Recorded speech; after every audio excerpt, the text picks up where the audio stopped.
একবার ভেবে দেখুন, যদি পরের দিন তার উপর আরও একটা তলা বানিয়ে দেওয়া হয়, তাহলে কি? এই ছাদ, যার নিজের উঁচু হবার অহংকার ছিল, যে সব থেকে ওপরে ছিল, সে এবার পায়ের তলায় চলে এসছে। এটাই হয়ে থাকে। মনে কখনোই অহংকার পোষণ করবেন না। যদি মনের মধ্যে কিছু রাখতে চান, তাহলে প্রেমের ভাব রাখুন, স্নেহ রাখুন। এই অহংকারকে আপনি যা ইচ্ছে নাম দিন, গর্ব হোক, আত্মসম্মান হোক, এর দ্বারা আপনার কোনোভাবেই কোনো লাভ হবে না।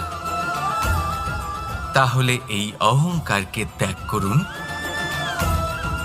আর আমার সাথে ভালোবেসে বলুন, রাধা রাধা।